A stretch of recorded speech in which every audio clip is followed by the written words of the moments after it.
Antes de mais, boa tarde. Começo por, se calhar, explicar precisamente as siglas do SOTEU.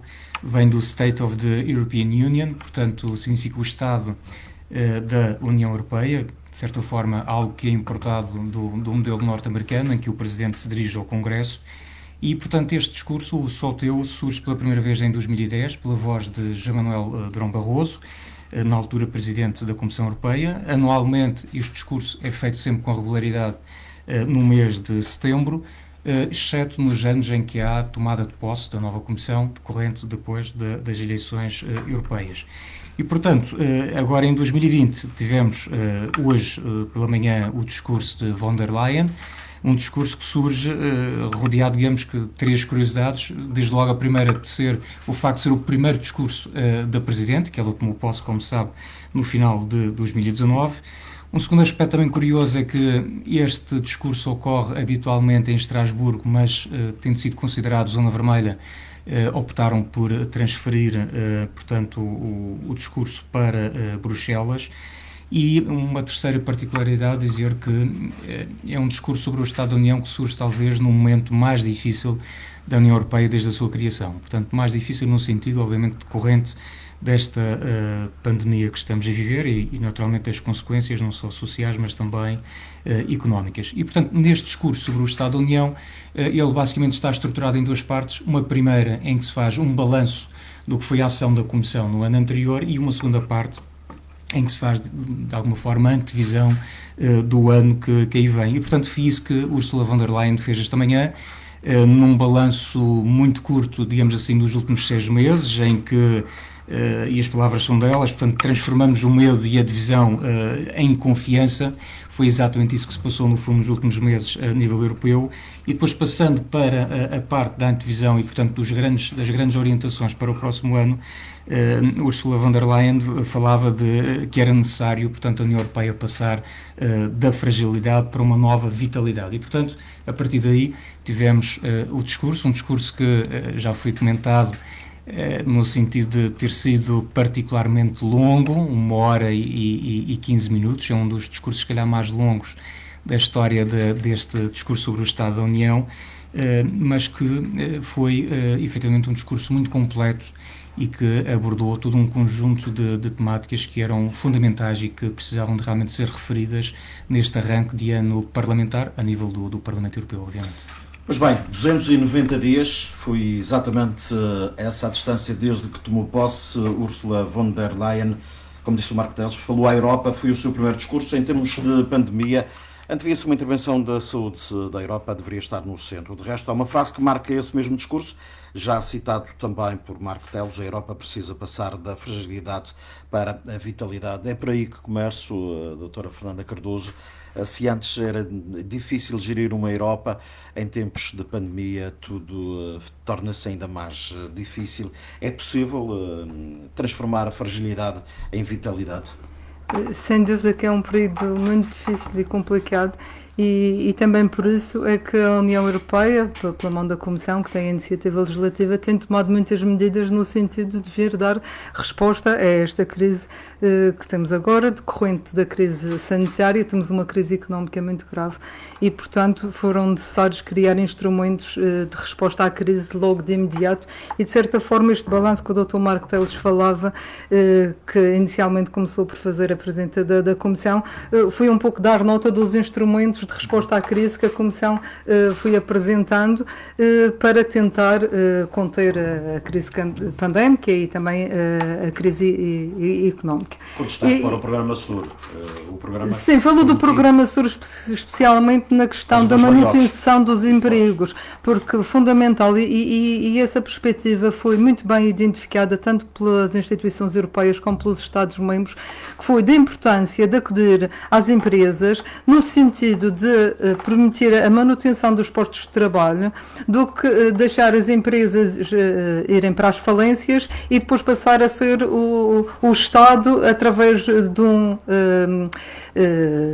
subsídio de desemprego, a estar a assegurar a subsistência dessas pessoas. Houve a percepção clara e muito bem identificada que o fundamental era apostar no emprego. Eu até lembro-me de uma frase da Presidente da Comissão que falou da dignidade do trabalho e é muito importante canalizar recursos para a manutenção do emprego e através do SUR foram canalizados muitos milhões nesse sentido e, de certa forma, apesar da crise ser muito grave, neste momento nós ainda não estamos a sentir em termos de números de desemprego, exatamente porque foram tomadas medidas no sentido da contenção. O que não quer dizer que não se venham a precipitar se mantiver a crise, enfim, sanitária. Agora falam-se de segundas vagas e por aí adiante, não sabemos bem como é que vai acontecer. Também há uma recuperação muito lenta em alguns setores, como o caso do turismo, que nos afeta aqui particularmente na região autónoma da Madeira, e portanto tem que continuar a haver instrumentos de suporte para nós conseguirmos, até à fase de recuperação, aguentar as empresas, e quando eu falo das empresas são os postos de trabalho, é a dignidade do emprego que é fundamental que assim exista. Mas na sua pergunta colocou a questão da confiança e da importância e da resiliência que é importante introduzir aqui, e até os instrumentos que foram apresentados, o plano de recuperação e resiliência, que está dentro o instrumento de recuperação e resiliência, que está dentro do chapéu da Next Generation, que é um conjunto de instrumentos que vem dar resposta a estas necessidades da crise, identificam logo à cabeça a questão da resiliência, ou seja, todos os investimentos que se vão fazer daqui para a frente é não só para acudir à crise, mas também para transformar, criar aqui uma resiliência que permita no futuro ter mais resistência a situações idênticas que possam acontecer. E, portanto, todos os instrumentos têm sido nesse sentido. Mas eu queria destacar, porque achei muito interessante, a Presidente da Comissão Europeia, logo no início da sua intervenção, referiu a Andrei Sakharov a força escondida do espírito humano. E fui falar desta força escondida do espírito humano para também louvar a forma como as pessoas reagiram, como as equipas médicas de saúde, como tiveram condições de encontrar forças não se sabe onde e vir responder à crise. Só que nós temos muita força, temos de transformar o medo em confiança, também foi outra frase que eu identifiquei no seu discurso e que achei muito interessante, mas para isso é preciso ter meios. E a Presidente da Comissão disse que a primeira prioridade era estar presente para aqueles que precisam. Proteção da vida humana, luta contra a pobreza, promoção da economia e por aí adiante. Mas disse uma coisa que eu achei também fundamental e que foi uma mensagem para o Parlamento Europeu, e estamos a falar de um discurso sobre o estado da nação que acontece em sede do Parlamento Europeu, em que a Presidente da Comissão disse que havia uma necessidade de aumentar os fundos e que o Parlamento Europeu tinha que eliminar os cortes que surtiram do acordo do Conselho. Ou seja, há uma mensagem clara aqui da Comissão Europeia para o Parlamento que nos instrumentos que ainda tem agora na negociação interinstitucional na sua mão, reforçar os meios exatamente para dar resposta a esta crise que é grande e que precisa de elementos de resposta. Mas a Presidente da Comissão também disse, há uma visão, portanto a Comissão apresenta uma visão, há um plano e há investimentos, e portanto agora é preciso meter as mãos à obra. Ela falou que já enviou uma carta ao Presidente Sassoli, o Presidente do Parlamento Europeu, e também a Angela Merkel, porque é quem está agora a presidir ao Conselho da União neste semestre, no sentido de apontar para as fragilidades e que as pessoas ainda estão a sofrer, e portanto têm que haver medidas para acudir a todas estas situações. E depois, ao longo do seu discurso, teve muitas mensagens no sentido positivo, mas nunca se descolando, e aqui é que está a questão, este discurso não foi verdadeiramente inovador, porque a Presidente da Comissão e a Comissão, quando tomou posse, em dezembro, já tinha apresentado uma estratégia, o chamado Green Deal, uma estratégia que tem em vista a contenção das alterações climáticas, a transição digital, carbónica, enfim, respondendo, que também foi outro elemento que ela frisou e que é muito importante, respondendo àquilo que são os anseios da população europeia, dos jovens europeus. Os jovens europeus estão a pedir que se tomem medidas para que tenhamos todos um futuro melhor, e os jovens em particular, e portanto toda a lógica o discurso, quando a Presidente da Comissão apresentou a sua estratégia, logo no início que tomou posse, tinha 3 pilares. O Pacto Ecológico Europeu era digital e uma economia ao serviço das pessoas. Portanto, este discurso é muito focado naquilo que já tinha sido apresentado e desenvolvido. O que ela fez foi a adaptação do elemento novo que foi aqui introduzido, que foi a pandemia. E então agora, no âmbito da saúde, é preciso tomar medidas de outra natureza e no que diz respeito em particular à saúde, a saúde não é propriamente uma competência da União Europeia. E aqui a Presidente da Comissão, quando fala em reforçar os instrumentos para a saúde, fala em associar isto ao próximo... ao debate sobre o futuro da Europa, à conferência sobre o futuro da Europa. Mas ela defende também reforço de verbas para... Sim, ela defende, mas é assim, para se poder tomar medidas, porque também outra lógica que atravessou o discurso e que eu acho fundamental, que é sempre pôr a nota nas soluções de conjunto, porque nós conseguimos dar resposta a um conjunto de situações, porque uma lógica é conjunta. Vemos isso em relação às alterações climáticas, em relação às questões que não têm fronteiras, vimos isso em relação à pandemia e à saúde, portanto têm de ser políticas integradas e de conjunto. Mas estava eu a falar da conferência sobre o futuro da Europa, porque aí, no balanço dos 10 anos do Tratado de Lisboa, perspectiva-se fazer alterações, eventualmente, ao Tratado. E no que diz respeito à questão da saúde, para se poder dar este tipo de resposta integrada em termos de políticas europeias, temos que avançar para uma revisão de tratados, porque com o tratado que temos, a margem é curta. De qualquer maneira, para além dessa questão que ela lançou para cima da mesa, apresenta logo à cabeça na área da saúde o reforço e capacitação da Agência Europeia do Medicamento, o Centro Europeu de Prevenção e Controlo de Doença, a questão de construir uma agência de pesquisa para o desenvolvimento biomédico. E pronto, há uma série de instrumentos, a questão de... propõe-se aqui uma cimeira global da saúde a acontecer em Itália. Há uma série de medidas que estão a ser avançadas e dentro do Next Generation há um instrumento que é a EU for Health, que era exatamente para acudir às questões de saúde. Só que esse instrumento no acordo do Conselho foi reduzido o valor e por isso é que ela também vem agora a apontar atenção ao Parlamento Europeu, reforcem também as verbas para a saúde porque são fundamentais. Os problemas estão identificados. Mas eu, antes de terminar, eu só queria introduzir outra questão que é fundamental, é que pela primeira vez na vida, e se calhar por isso também vou a um discurso tão longo, porque são tantas coisas que se têm de falar, nós estamos aqui numa série de negociação do quadro financeiro plurianual, portanto que é um instrumento financeiro para os próximos 7 anos da União Europeia. Só que com esta questão da crise pandémica, que levou à crise económica que já falei, nós temos um instrumento novo que foi muitíssimo ambicioso apresentado pela Comissão, que foi o plano, o Next Generation, o plano de recuperação.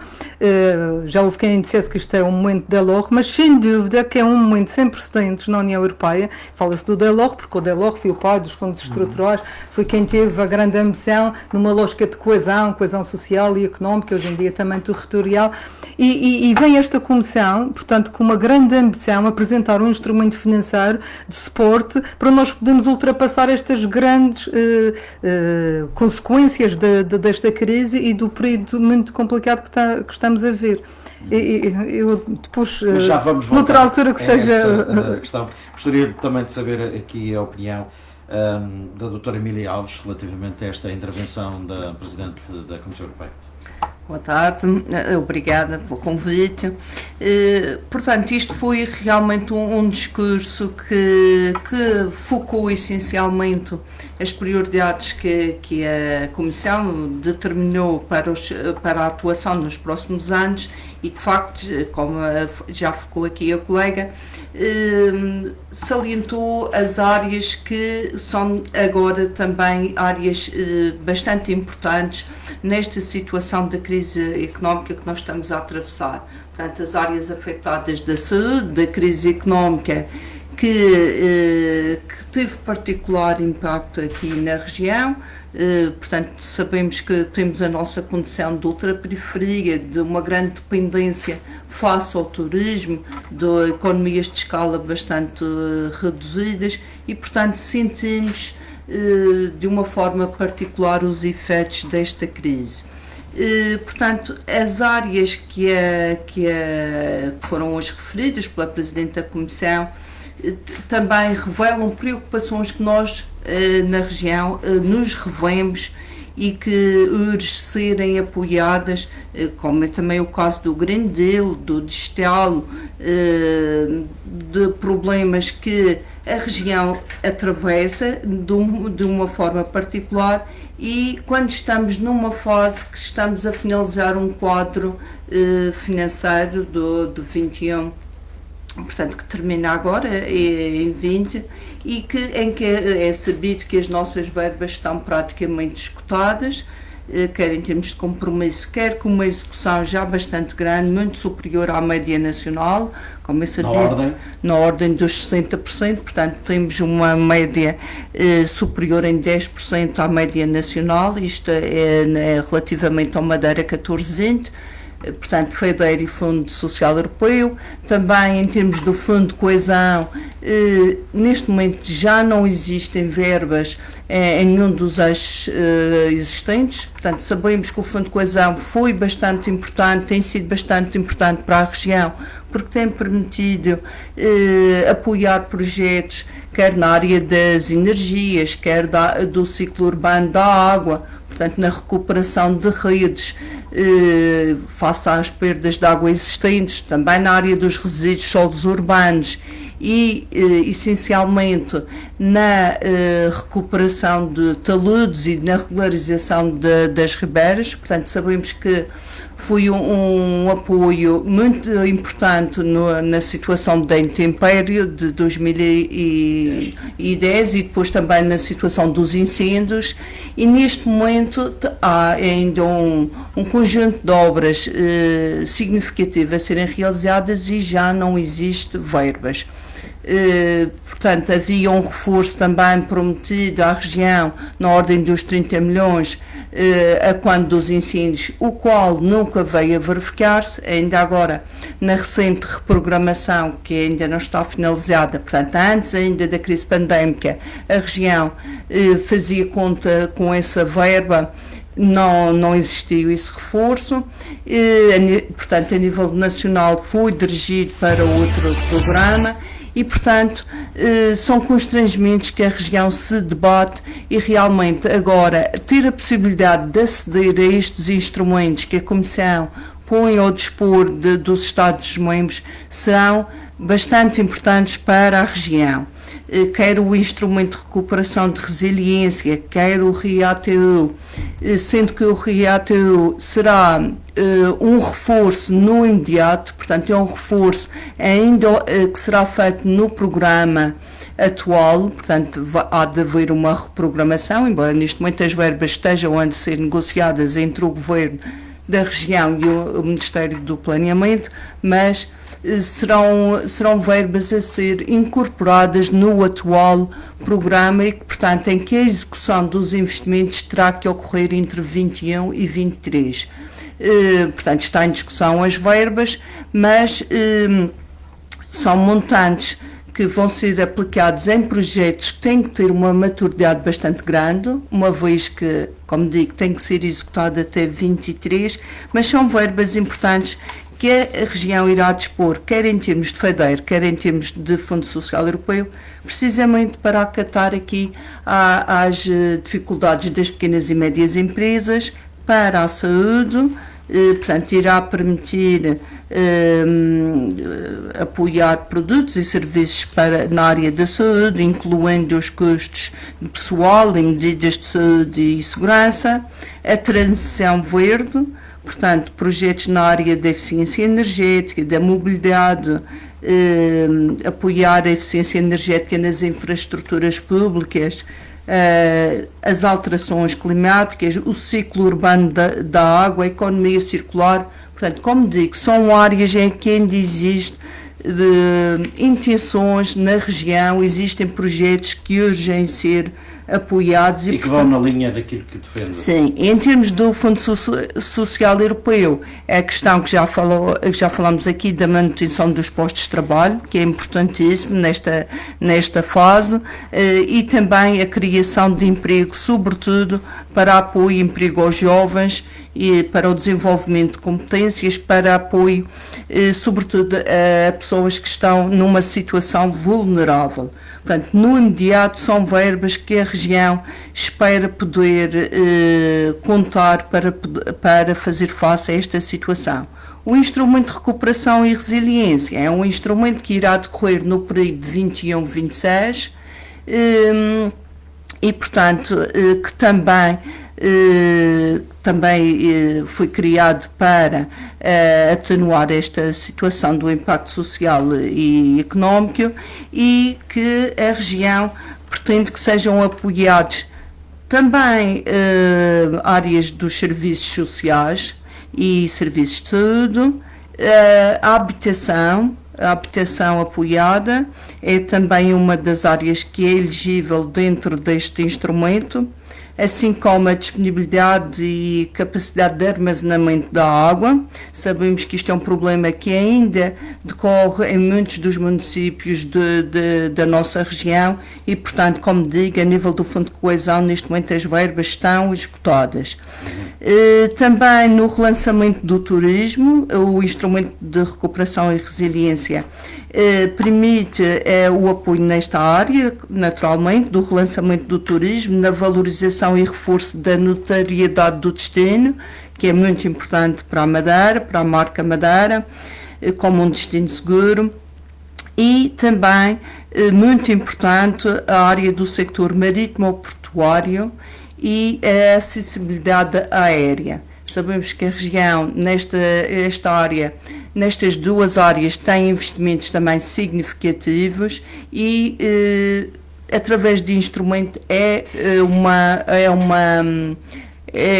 uma oportunidade bastante importante. Joelho, concluindo, presumo que isto faça parte do pacote do plano de recuperação pretendido pelo Governo Regional. Essas negociações que estão a decorrer vão no sentido de que estas intervenções sejam feitas através destes instrumentos, portanto, num curto espaço de tempo mais reduzido, e sendo que depois, para o próximo quadro financeiro de 21-27, então haverá outras áreas que serão naturalmente que serão apoiadas, mas em relação ao quadro financeiro ainda as negociações estão mais numa fase inicial e, portanto, estes são os 12 instrumentos que no imediato podem dar uma alavancagem importante para a região. Muito bem.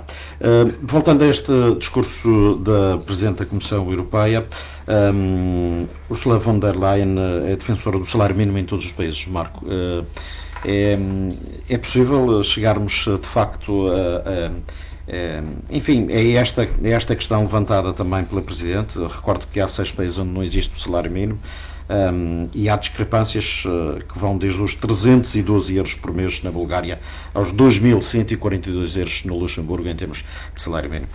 Sim, penso que obviamente será possível, ou não teria sido comentado no discurso. Eu voltando só, já responder diretamente à questão, mas aqui um aspecto que a doutora Fernanda referia que me parece interessante, que o discurso em si não foi propriamente inovador, e efetivamente as temáticas que se ouvia aqui falar é algo que já faz parte de um plano de trabalho da Comissão, e assim teria que ser.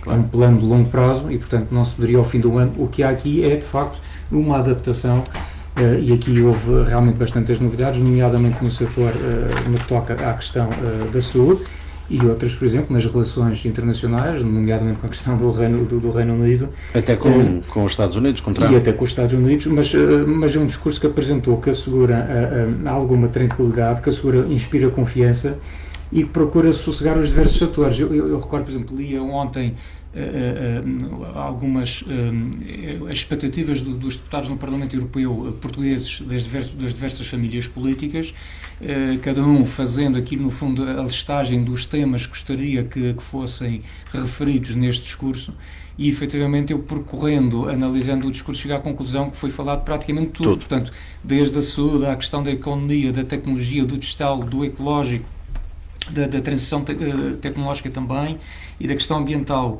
e até dessa situação do social e da economia também, tudo isso foi abordado. E, por exemplo, uma das questões que o Miguel referia bem, uma das novidades concretas que surgiu neste discurso teve a ver com esta proposta. Também não surge esta ideia pela primeira vez em termos de discussão na União Europeia, da possibilidade de haver um salário mínimo, portanto, em todos os Estados-membros. E aliás, foi referido por Ursula von der Leyen, ela reforçava com esta ideia que a dignidade do trabalho deve ser, de facto, efetivamente consagrada no espaço europeu. E, como o Miguel disse, o salário mínimo não é uma realidade nos 27 Estados-membros. Há pelo menos 6 em que não existe esta figura do salário mínimo e, além disso, naqueles países que dispõem deste instrumento, há diferenças de facto muito grandes, que variam de facto entre os poucos mais de 300 euros em países da Europa de Leste até próximo dos 2.000 euros no Luxemburgo, que é um valor obviamente muito acima do normal e, portanto, presumo que essa será uma discussão que terá, obviamente, muitos apoiantes e que acho que faz todo o sentido se trabalhar nessa área, não só para aproximar também, para haver aqui uma maior igualdade entre Estados-membros, mas também para responder aos desafios do social. Aliás, a doutora Fernanda falava nessa questão logo desde o início, prevendo-se que nós este ano e se calhar nos próximos tempos, muito possivelmente decorrente desta situação pandémica, vamos assistir possivelmente e já estamos a assistir a um aumento do desemprego e, portanto, não só vão ser precisas ferramentas para responder a essa situação, mas também garantir a quem tem um emprego um mínimo de condições e de estabilidade para fazer face a estas dificuldades. Se me permitem, no âmbito do salário mínimo europeu, desta proposta. Também queria ver essa opinião. Pronto, em relação a esta proposta, realmente estas matérias, poucas são novas e esta também não é nova, como disse muito bem aqui a Dr. Marco Teles, é um assunto que já foi abordado em sede da União Europeia. O que é novo eventualmente é que agora vamos ter efetivamente uma proposta da Comissão, isso foi um compromisso da Sra. Presidente da Comissão logo à cabeça. Bom, a ideia é tentar que não haja aqui um chamado dumping social, de haver aqui salários muito baixos, desequilibrados dentro da União face a outras realidades. Mas também, e eu lembro-me disto exatamente, porque este assunto já foi um assunto que foi abordado em sede da União Europeia, que a ideia é de criar um rendimento mínimo com dignidade, como já foi aqui referido, mas também é preciso terem atenção à realidade económica de cada Estado, que é completamente diferente. Eu não posso, em termos da União Europeia, fixar num determinado montante que é algo que não em que vai bem ser mais baixo do que o que eventualmente já existe no Luxemburgo e muitíssimo mais alto do que existe na Bulgária. Portanto, a ideia que, à data em que se falou e abordou esta questão, seria de fazer um estudo, e fez-se esse estudo, porque eu lembro-me dos resultados até para Portugal, em que se avaliaria qual é que é a discrepância entre o salário mínimo desse Estado e o rendimento médio dos trabalhadores em geral. E os resultados desse estudo davam, por exemplo, para Portugal, que até era dos países onde o afastamento era menor, não era assim tão grande. E, portanto, eu penso que uma medida destas a vir a ser tomada vai ter de ser com uma equação e não com uma tabela em que determina um montante fixo para todos os Estados. Portanto, vai ter que haver aqui um balanço dentro da avaliação de cada uma das economias. Mas não é fácil. Só que neste momento temos uma convicção da Presidente da Comissão em ultrapassar esta questão do dumping social e pelo menos uma rede mínima há de haver de garantia. Agora, eu imagino que não será fácil de estabelecer montantes, porque necessariamente terão de ser montantes diferentes para os Estados, consoante as realidades económicas de cada um. Doutora Emília, tem opinião relativamente a esta matéria? Será possível? Será assim, como diz a doutora Fernanda Cardoso? Naturalmente, como a doutora Fernanda diz, não será fácil para encontrar um equilíbrio entre os vários Estados-membros face às condições de partida, quer em termos económicos, quer em termos sociais. E, portanto, também não imagino como poderá ser feito esse trabalho, porque realmente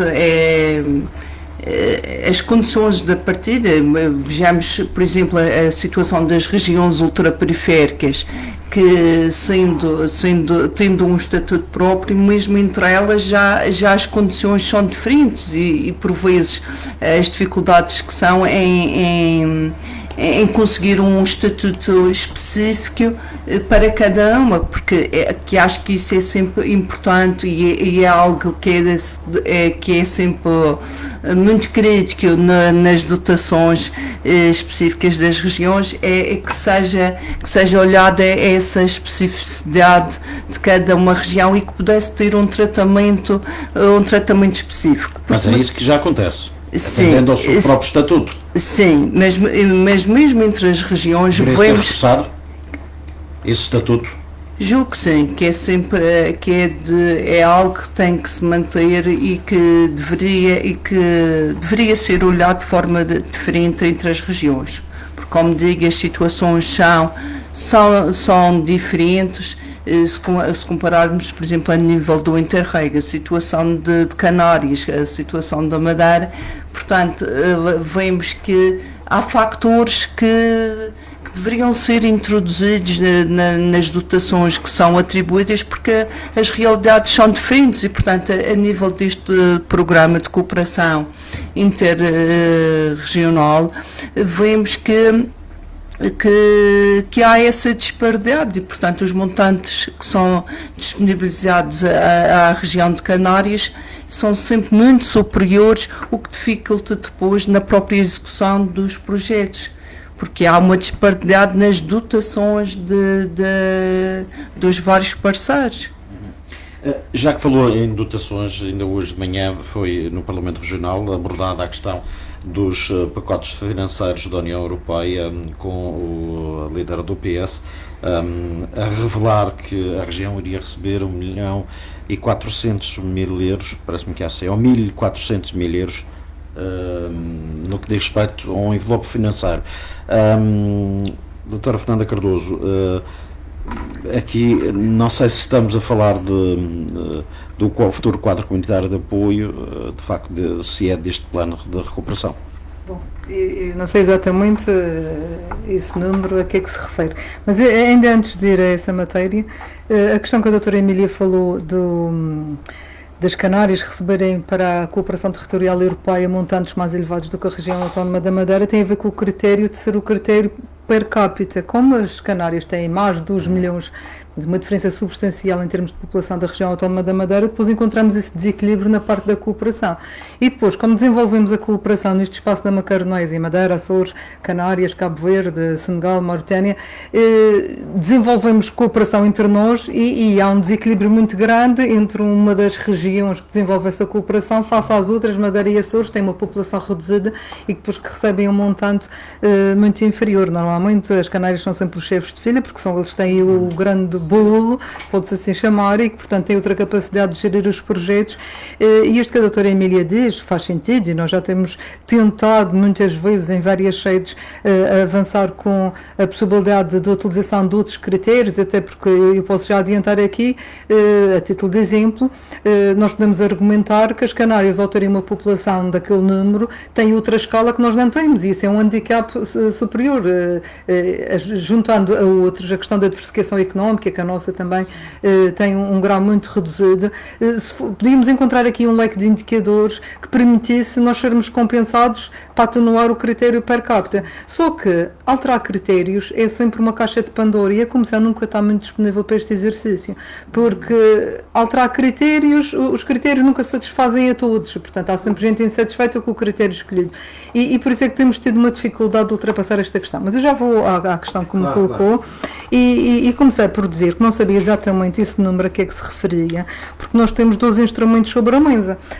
Como já se falou, há um instrumento de mais curto prazo, que é este, que vem dar resposta à crise, como disse a doutora Emília, vigora até 2026, mas em bom rigor, as candidaturas são até 2023 e depois produz efeitos até 2026. É um instrumento de curto prazo, um instrumento único, não repetível, é mesmo para acudir a esta situação deste momento, que vem a crescer ao quadro financeiro plurianual, que é o tal instrumento de planeamento financeiro que os Estados têm sucessivamente, de 7 em 7 anos, porque é dessa forma que se organizam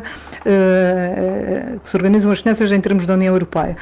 E, portanto, eu não sei exatamente quando as pessoas vêm cá para fora, um diz que é 1.4, outro diz que é 1. Não sei o quê, a que é que se estão a referir? Se estão a se referir aos dois instrumentos, estão a se referir ao quadro financeiro plurianual e depois, em bom rigor, nós ainda não temos números fechados, porque nós tivemos um acordo em sede do Conselho Europeu Extraordinário que terminou a 21 de julho. Neste momento estamos numa fase de negociação interinstitucional com o Parlamento Europeu, portanto, Comissão, tripartido, Comissão, Parlamento Europeu e Conselho. Há uma série de instrumentos a serem negociados e fechados. No que diz respeito ao Next Generation, é um instrumento completamente diferente em termos de distribuição de fundos pelas regiões e pelos Estados-membros, porque o quadro financeiro plurianual tem vários fundos, Fundo Social Europeu, o FADEIR, o FIAMP, o FIADEIR, a Cooperação Territorial Europeia, enfim, um conjunto vastíssimo. Depois cada um tem os seus critérios nos termos dos regulamentos dos fundos. Mas há critérios que se atribuem para afetar os montantes a cada região, seja uma região mais desenvolvida, menos desenvolvida, uma região de transição, porque há um período financeiro que fixa para essa classificação, que foi 2015-2017, e, portanto, há critérios que já permitem fazer um cenário daquilo que vamos receber. Por exemplo, no nosso caso, onde nós temos mais dúvidas neste momento, porque tem a ver com a negociação com o Governo da República em sede de quadro financeiro plurianual, é o montante do Fundo de Coesão, porque o montante do Fundo de Coesão é o Estado português em negociação com o Governo português que decide a distribuição. No que diz respeito ao outro instrumento, o Next Generation, os montantes vêm para os Estados-membros, no que diz respeito, por exemplo, ao instrumento de recuperação e resiliência. Este plano de Costa e Silva vai apresentar agora a 15 de outubro à Comissão Europeia.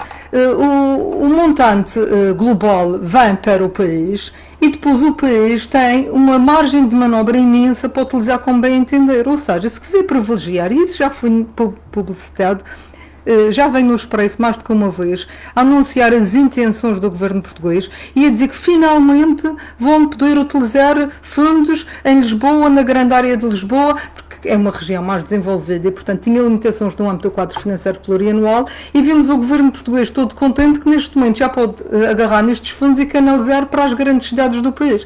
E eu pergunto, esta lógica dos fundos disponibilizados, os 750 mil milhões que a Comissão apresentou e que foram aprovados, uma parte em subvenções, outra em empréstimos, e este montante é para acudir à crise. As regiões, e houve orientações da Comissão nesse sentido, as regiões que foram mais afetadas pela crise, e eu dou o exemplo concreto da Madeira, que tem uma dependência muito maior do que as outras regiões do país e da Europa, no setor do turismo, que foi o setor mais impactado, tinham de ser beneficiadas, não é beneficiadas, compensadas em relação às outras regiões, porque tiveram um impacto muito mais forte na sua economia. E, portanto, aqui a lógica tinha de ser uma lógica justa, de compensação, e no contexto da crise que vai dar origem a estes apoios. E, portanto, não podia ser uma lógica de ainda bem que eu agora tenho um instrumento que me permite escolher para onde é que eu vou atirar dinheiro, porque está perfeitamente errado. Mas isto para dizer que há aqui dois instrumentos completamente diferentes, com lógicas diferentes, e que, em relação a este que estou a falar, como depende da vontade do governo português, o fundo de recuperação, sim, o plano de recuperação presumvelmente é esse o valor que se refere para isso. Nós temos já 1.400.000 e temos milhões. 1.400 milhões. Sim, mas eu acho isso, eu acho isso muito ambicioso, porque se isso fosse verdade, se isso fosse, mas estamos aqui a fazer cenários, mas eu não sei exatamente o que é que foi dito e em relação a quê. Porque se eu estiver a falar de 1.400.000 para o plano de recuperação, isso é fantástico, porque eu, como vou ter um valor que se aproxima muito desse no âmbito do quadro financeiro plurianual, se mantiver as verbas da coesão que teve no quadro anterior e o acréscimo que eu tenho em termos de FADEIR, Fundo Social Europeu, que essas contas estão feitas, e se mantiver os apoios do FIADEIR e do FIAMP, eu vou mais que duplicar os fundos do quadro anterior, se isso é ser verdade, largamente mais que duplicar. Portanto, eu penso que não devem estar a falar disso. Eu penso que as pessoas atiram números para a rua porque houveram um zoom qualquer, não perceberam exatamente o enquadramento e o contexto, não sabem que nós estamos estamos numa fase de negociação e, portanto, que as coisas ainda não estão fechadas. Neste momento, e bem recentemente, nós podemos ler nos jornais dos Açores, nos diversos jornais, o presidente Vasco Cordeiro, que veio apresentar as suas perspectivas de fundos em termos globais, de todas as áreas sectoriais e do Fundo de Recuperação. E eu só imagino que esse exercício tenha decorrido de uma negociação de compromisso com o Governo da República, porque de outra forma não pode ser. O próprio Governo da República não sabe ainda exatamente com que montantes é que conta, porque ainda há questões a serem dirimidas em sede interinstitucional. E nós neste momento estamos com uma pressa imensa de ver esta aprovação completamente acabada e fechada, para depois não termos um atraso de janeiro. E aqui a doutora Emília, que tem a gestão dos fundos, sabe a dificuldade que é o atraso na aprovação destes instrumentos, porque depois cria aqui uma dificuldade de entrada dos novos instrumentos em vigor. Portanto, temos muita pressa que isso aconteça, mas que aconteça bem. Dizer números para o ar, enfim, fica ao critério de cada um, mas é preciso que expliquem exatamente o que é que estão falando e enfim, mas não posso comentar porque não sei. Muito bem, vamos recuperar ainda, ou vamos voltar a este discurso desta manhã, olhando precisamente para a perspectiva exterior que teve a Presidente da Comissão Europeia. Marco Teles falou sobre o povo da Bielorrússia, disse que a União Europeia estava do lado do povo da Bielorrússia, falou da rival China e aqui, surpreendente ou não, valorizou uma relação com os Estados Unidos. Sim, o discurso de von der Leyen não deixou de fora a questão das relações internacionais. Aliás, bate certo com esta visão geopolítica da atual Comissão e faz parte das prioridades desta Comissão, que é a afirmação da Europa no mundo. Portanto, esta ideia de que a União Europeia não pode ver só entre paredes virada para si própria, mas também tem uma presença para o exterior e que tem que se afirmar cada vez mais nesse mundo global. Procurou fazer, por exemplo, na área do ambiente, isso é claramente através, nomeadamente, do Pacto Ecológico Europeu, em que queremos ser o primeiro continente até 2050 a atingirmos a neutralidade carbónica. Na parte da transição digital já não estaremos propriamente na linha da frente, eu diria que andamos um bocadinho mais a correr atrás do prejuízo, mas que caminhamos também no bom sentido, nomeadamente com as medidas que foram referidas ainda esta manhã, anunciando, por exemplo, que 20% do Next Generation EU serão canalizados precisamente para a transição para o digital. Portanto, isso também, da mesma forma como 37% serão canalizados para a questão do Pacto Ecológico Europeu. Em relação à questão propriamente das relações internacionais, von der Leyen percorreu aqui enumerou uma série de países, desde logo a começar pela China, relembrando a reciprocidade nas relações comerciais, reconhecendo também a existência de valores diferentes entre a União Europeia e, obviamente, a China. E, aliás, referiu-se à China como algo que até já foi criticado em alguns círculos, referindo-se como um parceiro de negócios, um competidor económico e um rival sistémico. Portanto, foram estas as palavras utilizadas pela Presidente da Comissão. Referi também a questão da situação da Bielorrússia, que me pareceu muito importante. Reforçando uma vez mais aquela ideia que de facto as eleições não terão sido justas e livres e, portanto, deixou bem claro que não apoiava o que estava a acontecer ou o que tem vindo a acontecer na Bielorrússia. Aproveitou para fazer também a ligação à questão da Rússia e ao recente envenenamento do opositor russo, o Alexei Navalny. Creio que estou a pronunciar relativamente bem, mas falou também nessa questão. Passou também pela Turquia, que é um aspecto muito importante e que recentemente tem estado muito na ordem do dia, falando que, compreendendo que a própria posição geográfica da Turquia, a vizinhança que tem à volta, não torna, digamos que a vida muito fácil, mas também não deixou de claro de dizer que, por este andar, a Turquia realmente afasta-se cada vez mais da União Europeia. Apesar das parcerias que existem, apesar, por exemplo, do apoio e da articulação que existe na questão dos refugiados, por exemplo, em que obviamente nós contamos com a colaboração da Turquia, e a União Europeia é um contar com a colaboração, mas que a União Europeia coloca lá também dinheiro à disposição para precisamente tentar resolver este problema dos migrantes e dos refugiados, mas efetivamente a Turquia começa-se a distanciar cada vez mais no que toca a valores e na maneira de agir. E passou, finalmente, pela questão dos Estados Unidos, dizendo que de facto, afirmou a necessidade de consolidar a aliança transatlântica, independentemente dos resultados que venham a surgir agora nas eleições. E também aproveitou para dizer que é preciso criar novos inícios, digamos assim, mas com velhas amizades, fazendo aqui a ponte para o Reino Unido e não deixando de citar uma afirmação de Margaret Thatcher, dizendo que os britânicos ou o Reino Unido não rasga, ou os britânicos não rasgam acordos. Portanto, este é um aspecto que me pareceu muito interessante e que obviamente está diretamente relacionado com esta situação, que aliás veio-se a confirmar esta semana, da aprovação de uma lei no Parlamento britânico que de certa forma é contraditório ou viola, digamos, que aquele acordo que foi estabelecido, um acordo que, recorde-se, e foi relembrado isso num discurso, um acordo que, contrariamente às expectativas iniciais, levou 3 anos a ser concluído, portanto foi, permita uma expressão, uma novela sem fim, 3 anos. Só foi concluída a 31 de janeiro e, como disse a Presidente, cada vírgula, cada ponto, cada letra daquele acordo foi com a concordância quer de um lado da União Europeia e do outro, obviamente, do Reino Unido. E, portanto, não faz qualquer sentido esta decisão unilateral do Primeiro-Ministro britânico em dizer que agora há de fazer uma qualquer adaptação porque não está de acordo com aquilo que foi aprovado e assinado entre estes 2 blocos.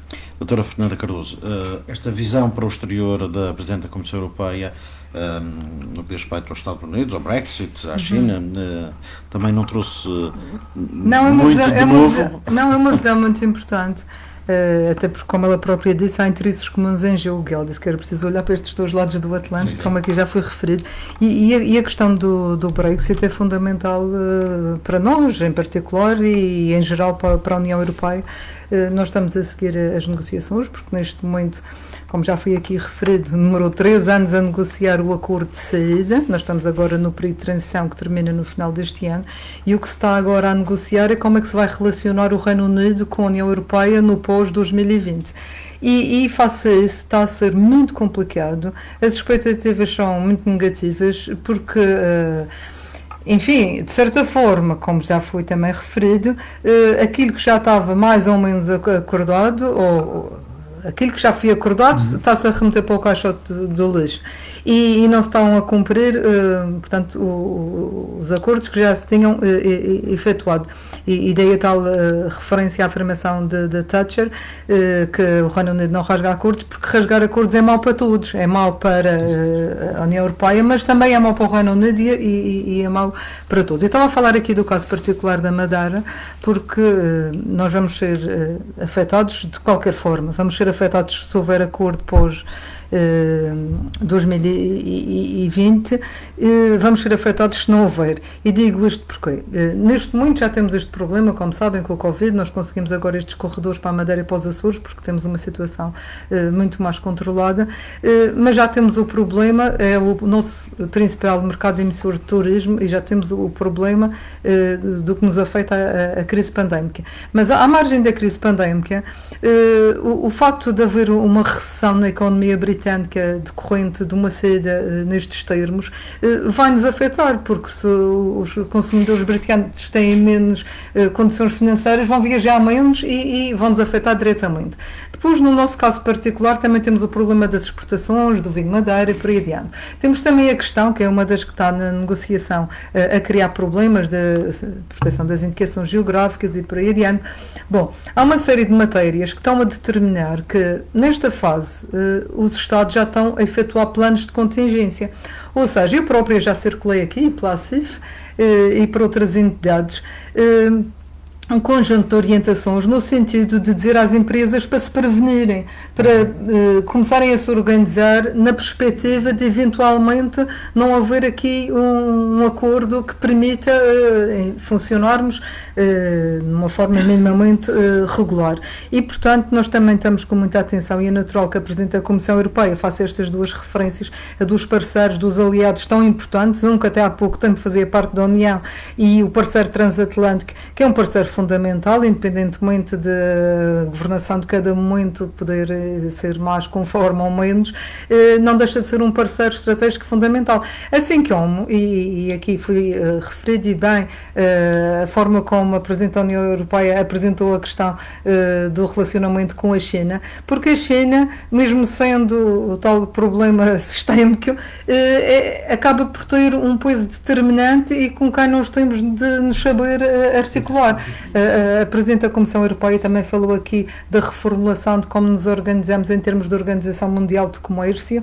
É uma perspectiva muito ambiciosa, mas tudo isso tem de ser repensado. E aqui voltamos àquela lógica que eu no princípio referi, que foi transversal ao discurso, que é sempre a lógica dos juntos, porque nós sozinhos, um Estado-membro só por si, não consegue, neste contexto do mundo globalizado, ter medidas e políticas que protejam os seus interesses. Tem de ser uma lógica de conjunto da União, e por isso achei muito bem esta referência a estas duas matérias. Também foi muito importante a questão da referência às migrações, porque toda esta lógica do discurso da Comissão tem muito subjacente uma lógica social, humanista, dar resposta aos problemas das pessoas, e foi muito importante uma frase que também foi apresentada, que é preciso ajudar os Estados-membros a salvar, ajudar os Estados-membros a salvar vidas não pode ser uma mera opção.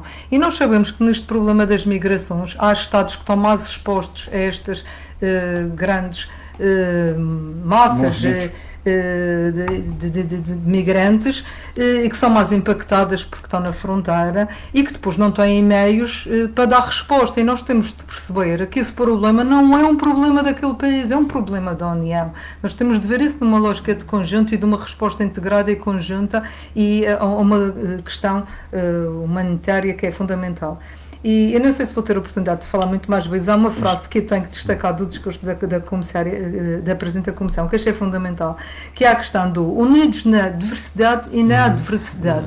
E, portanto, esta lógica é subjacente, transversal ao discurso, e nisto que eu estava a falar das migrações, é nesta lógica também nós estarmos unidos, sermos solidários. É um casamento, unidos nos bons e nos maus momentos. Não, mas é muito importante, porque as pessoas às vezes têm uma visão da Europa, uma visão meramente economicista de vem em fundos, mas também não percebem essa questão do vem em fundos. Nós aqui em Portugal e na Madeira e nos Açores temos essa tradição de ver em fundos, porque nós somos mais povos, porque isto é uma lógica de coesão, é uma lógica de coesão europeia no sentido de haver apoios às regiões que precisam para dar o salto, para se nivelarem com as outras, para haver um desenvolvimento harmonioso e conjunto da União que vai beneficiar a todos, e só por isso é que há a lógica dos fundos. Mas há uma lógica aqui fundamental neste projeto europeu, que é a lógica dos valores, e também foi muito apontado pela Presidente da Comissão Europeia neste discurso, e ligado à lógica dos valores, falou-se muito na questão da salvaguarda do Estado de Direito, porque também é fundamental, e nós sabemos que temos agora muito sobre o foco, a questão da Hungria e da Polónia, e até a Presidente da Comissão fez uma proposta que eu não sei até que ponto é que não é provocatória, porque quer transformar numa maioria qualificada, uma coisa que hoje em dia por maioria, por unanimidade, no que diz respeito à proteção dos direitos, mas isto aqui é sempre nesta salvaguarda, e estava a falar ainda há pouco da questão da Bielorrússia, é tudo nesta preocupação humanista dos valores que informam a gênese da União Europeia e que são fundamentais. Estamos mesmo a caminhar para o fim.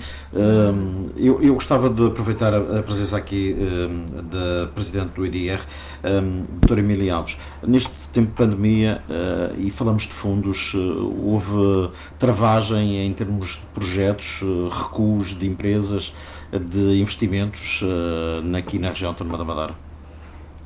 Não, nós não notamos essa travagem, porque também criámos mecanismos para acelerar, pelo contrário, para acelerarmos verbas para disponibilizar às entidades, aceleramos os pagamentos, aceleramos as análises, análises das candidaturas, dos pedidos de pagamento, no sentido de ir ao encontro das necessidades, quer das empresas, quer das várias entidades que têm projetos aprovados nos vários fundos que que estão disponíveis na região e, portanto, tentarmos da nossa parte facilitar ao máximo e colocar fundos nas várias entidades no imediato. Portanto, penso que isso foi uma boa ajuda, foi o que pudemos fazer, uma vez que sabíamos que não havia fundos de outra forma e, portanto, o próprio Orçamento Regional, apesar de ter criado uma série de medidas que as tomou também, mas através do Orçamento Suplementar, mas, portanto, nós também demos o nosso contributo. Não tivemos, de facto, nenhuma entidade a desistir dos projetos, mesmo nos sistemas de incentivos, não sentimos.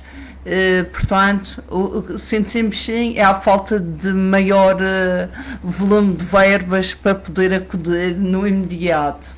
Já falamos sobre isso. Estamos mesmo no fim. Marco Teles, a terminar. Só para concluir um aspecto que acho que ainda nenhum de nós falou aqui, que era, falamos já do ambiente várias vezes, mas um dado muito importante que saiu também do discurso foi o anúncio da Presidente von der Leyen da redução das emissões carbónicas até 2030, portanto é já daqui a 10 anos, é já para amanhã, para passar dos atuais da intenção de reduzir até os 40% para 55%. E este aspecto parece-me importante, que é para nós todos percebermos que esta questão do Pacto Ecológico Europeu e os desafios até a data de 2050... Fez até referência ao facto de, mesmo em termos de pandemia, o aquecimento global... É importantíssimo mantermos esta linha de que está definida no Pacto Ecológico e as pessoas todas perceberem que isto é algo que não se resolve na Secretaria ou em termos administrativos.